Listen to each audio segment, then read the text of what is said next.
Assalamualaikum Pak Arifin. Waalaikumsalam warahmatullahi wabarakatuh. Apa kabar? Alhamdulillah baik Pak. Kamu sudah sehat habis keluar dari rumah sakit? Alhamdulillah Pak. Ini sudah mulai agak fit lah sudah. Obat masih ya? Ya masih minum obat nih untuk masa penyembuhan. Iya. Saya lihat tadi di jadwal kayak hari ini observasi Bapak ya? Oh iya betul Pak. Observasi saya Pak. Saya juga sudah memeriksa RPP Bapak, cuma nanti saya tetap akan ada penguatan dari Bapak ya. Baik Bapak, untuk observasi ini tujuan pembelajaran apa yang ingin Bapak capai? Ya, untuk pelajaran hari ini ada 3 tujuan pembelajaran yang ingin kita capai, yaitu yang pertama tentang kemampuan siswa untuk bisa menjelaskan tentang potensi sumber daya alam, kemudian kemampuan siswa di dalam memberikan contoh dan membedakan sumber daya alam yang dapat diperbarui dan sumber daya alam yang tidak dapat diperbarui. Kemudian yang terakhir adalah tujuan yang ingin kita capai, siswa bisa memberikan contoh nyata dalam kehidupan sehari-hari bagaimana penerapan dan pemanfaatan potensi sumber daya alam di Indonesia. Ada 3 ya Pak ya? Ada 3. Terus untuk mencapai 3 tujuan itu Bapak menggunakan strategi apa? Ya, terima kasih Pak. Jadi untuk strategi yang saya gunakan ini karena potensi sumber daya alam ini kan bersentuhan langsung dengan kehidupan nyata, kehidupan kita sehari-hari, maka yang saya anggap tepat untuk melaksanakan strategi ini adalah CTL atau Contextual Teaching Learning, yang dimana siswa untuk diajak berpikir dan diajak untuk mengambil contoh-contoh nyata, mungkin sumber daya alam apa saja yang bisa dimanfaatkan dan potensi sumber daya alam mana saja yang bisa kita maksimalkan dan yang perlu kita batasi, karena kita juga memiliki rasa khawatir kalau nantinya sumber daya alam ini suatu saat akan habis. Luar biasa. Berarti Bapak langsung menggunakan contextual teaching learning ya? Iya, betul. Supaya anak-anak ini paham tentang dengan sumber daya langsung gitu ya. Kondisi nyatanya. Tidak hanya dari pemahaman konsep saja atau buku saja ya. Luar biasa. Baik Pak, untuk alat atau media yang digunakan apa aja Pak? Karena untuk pembelajaran kali ini saya menampilkan video, jadi yang saya siapkan itu adalah laptop, kemudian LCD. Nah kemudian nanti setelah itu anak-anak, karena kami juga pada pembelajaran kali ini diberi kesempatan untuk memanfaatkan ruang komputer, jadi anak-anak nanti kami ajak ke ruang komputer. Di sana nanti mereka bisa men-searching mungkin contoh-contoh ataupun mungkin potensi-potensi sumber daya alam yang ada di Indonesia. Nanti menggunakan sumber daya yang di ruang komputer ya. Betul ya, ruang komputer. Terus Pak, tolong juga saya penasaran dengan asesmen Bapak nih. Tolong jelaskan Pak asesmennya dan cara penggunaannya nih. Baik, terima kasih Pak. Jadi asesmen yang saya gunakan ini ada 2. Yang pertama menggunakan rubrik observasi. Ini tujuan saya menggunakan rubrik observasi supaya saya tahu aktivitas siswa di dalam kelompoknya, kemudian bagaimana dia bisa mampu bekerja sama, kemudian bagaimana dia berkolaborasi dengan teman-temannya. Nah yang kedua itu adalah rubrik penilaian kinerja kelompok. Ya, jadi rubrik penilaian kinerja kelompok ini saya gunakan untuk menilai aktivitas kelompok. Nah dari aktivitas kelompok itu nanti bentuk kegiatan apa saja yang sudah tercapai dengan baik dan mungkin kegiatan apa saja yang belum tercapai, nanti sama-sama dengan anak kita melakukan refleksi. Berarti anak-anak juga harus ada refleksi Pak ya? Betul ya, ada refleksi. Paham mana yang kurang betul gitu ya. Betul. Luar biasa.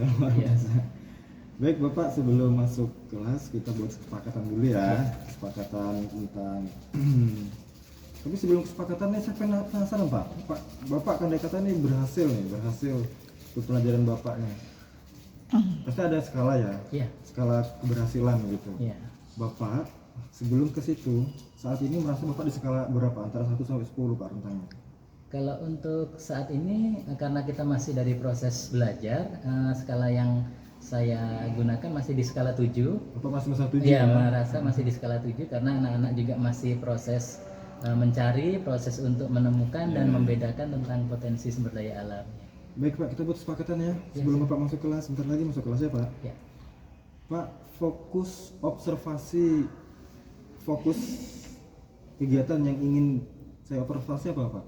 Ya, terima kasih Pak. Jadi fokus yang mau saya utamakan dalam pembelajaran ini adalah bagaimana anak-anak itu mampu mengaplikasikan tentang materi tersebut, dan anak-anak juga bisa dengan baik itu memberikan definisi menurut bahasa mereka sendiri, dan juga mereka bisa membedakan contoh-contoh potensi sumber daya alam yang mana saja yang bisa diperbarui dan yang mana saja yang tidak bisa diperbarui, sehingga anak itu bisa tahu bahwa oh ini loh sumber daya alam yang harus kita jaga bersama karena nanti dia lama kelamaan akan habis. Ya. Berarti Bapak ingin saya mengobservasi aktivitas siswa Ya. berkaitan dengan tujuan pembelajaran tadi ya? Iya, sesuai. Oke, baik, terima kasih Bapak. Ini luar biasa ya Bapak untuk penjabarannya. Kita lanjut observasi Bapak. Oke, siap Pak. Baik Pak Arifin, tadi luar biasa ya. Anak-anaknya wah senang gitu dengan video-videonya. Dan mereka nyaman kayaknya ya di ruang komputer dingin ya Pak. Alhamdulillah ya. Jadi bagaimana perasaan Bapak tadi untuk setelah melakukan pembelajarannya? Ya, alhamdulillah Pak. Jadi perasaan tadi awal memang agak sedikit grogi gitu ya. Apakah anak-anak nih mampu gitu dengan penerapan pembelajaran pada hari ini? Iya. Tapi setelah kami coba dan kami laksanakan, alhamdulillah perasaan sudah semakin baik dan semakin tenang, dan anak-anak juga menunjukkan respon yang positif. Jadi alhamdulillah sekarang perasaannya sudah lebih nyaman. Ya. Jadi saya lihat anak-anak tuh ini Pak, ketika dia menyampaikan dengan bahasa mereka, mereka lancar sekali itu. Mereka pede ya, percaya diri ya, untuk itu tidak ada tidak ada keraguan menyampaikan pendapat. Itu hebat Pak, luar biasa. Terus Pak, menurut Bapak nih kira-kira dari keberhasilan siswa itu, apakah ada yang kurang Pak? Iya, terima kasih Pak. Jadi untuk keberhasilan siswa tadi memang rata-rata sebenarnya sudah cukup berhasil Pak. Ya, cuma memang kita tahu kondisi anak ini kadang-kadang belum semuanya yang bisa merespon ataupun mungkin menerapkan metode pembelajarannya dengan baik, sehingga mungkin belum seluruhnya yang sepenuhnya paham, tapi sebagian besar daripada tujuan pembelajaran itu saya lihat sudah banyak yang tercapai. Ya. Berarti masih ada siswa yang mungkin belum ya Pak ya? Betul ya. Tapi kembali lagi Pak, saya penasaran tadi itu Bapak tuh luar biasa ya pembagian kelompoknya ya. Bapak bagikan kertas warna ya, jadi perbagian kelompoknya sesuai kertas warna itu ya Pak? Betul Pak ya, supaya dia lebih merasa tertarik, termotivasi gitu. Jadi jadi penggunaan itu hidup kelasnya Pak ya? Betul. Luar biasa ini Pak. Kembali ke tadi Pak, tadi Bapak menyatakan sebagian besar memang siswa sudah mencapai tujuan pembelajaran, dan ada sebagian kecil siswa belum tercapai tujuan pembelajarannya. Nah, bagaimana cara Bapak untuk menangani siswa yang belum nantinya Pak? Iya, terima kasih Pak. Jadi memang karena di sekolah kami ini juga kami bersyukur ada siswa yang punya perkembangan potensi yang luar biasa di antara teman-teman yang lain.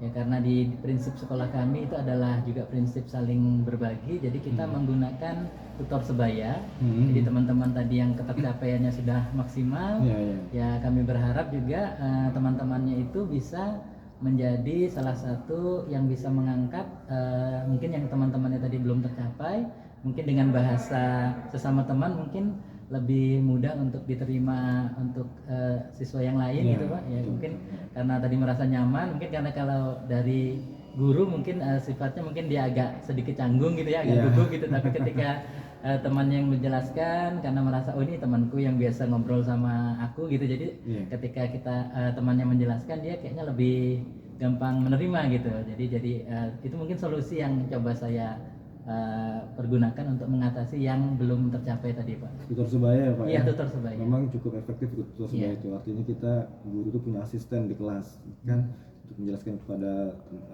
terutama murid-murid yang lain. Pak, selain tutor sebaya ada lagi nggak yang lain Pak?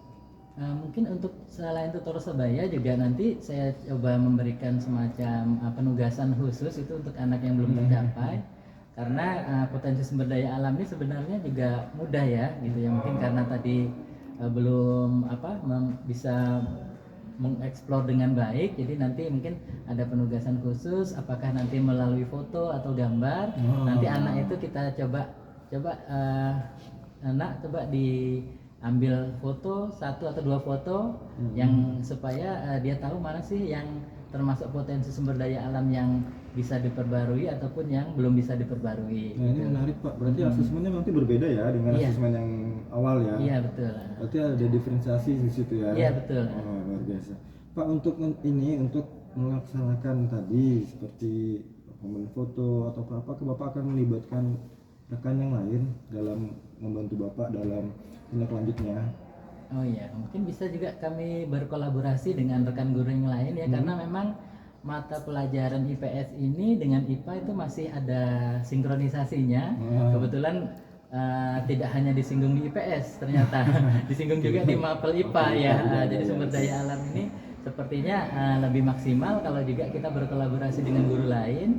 Nah, ketika mungkin siapa tahu guru lain itu dengan metode yang lebih tepat dan memudahkan anak untuk bisa menerima mungkin contoh-contoh atau bisa mengeksplor lebih baik lagi gitu Pak. Baik, berarti kolaborasi Pak ya? Berkolaborasi ya. Kapan Pak kira-kira Bapak mau kolaborasi dengan guru lain? Ya mungkin dalam waktu dekat ini Pak, karena materi tentang sumber daya alam ini juga akan dibahas di mapel IPA ya, mungkin nanti saya berkolaborasi dengan guru IPA supaya nanti ada yang mungkin poin-poin materi saya yang bisa dieksplor di mapel IPA nanti pada saat penjelasan. Sebelum kita tutup Pak, saya penasaran nih. Ya. Tadi Bapak kan mengatakan skala Bapak di awal 7. Nah sekarang apa yang setelah Bapak menyampaikan unek-unek Bapak, setelah Bapak menyampaikan sudah lakukan pembelajaran, menyampaikan unek-unek Bapak, kira-kira skalanya berapa sekarang Pak? Kalau untuk skala saya sudah berani menetapkan 9 Pak. Wah luar biasa. Skala 9 ya, karena kalaupun memang ada anak yang belum berhasil itu pun mungkin frekuensinya kecil gitu ya. Artinya sebagian besar alhamdulillah anak ini sudah memahami gitu tentang tujuan pembelajaran yang diharapkan. Baik Pak, Bapak sudah mulai percaya diri. Ya. Juga Bapak sudah menemukan solusi dari permasalahan. Bapak akan melakukan tutor sebaya, kolaboratif dan penugasan yang berbeda ya Pak ya. Betul, Pak. Dan itu luar biasa. Baik Pak Nur Arifin, mungkin kedepannya kita akan selalu sering berdiskusi masalah pembelajaran. Mungkin cukup dari saya segini aja Pak ya. Iya, terima kasih Pak atas saran, masukan dan motivasinya Pak ya.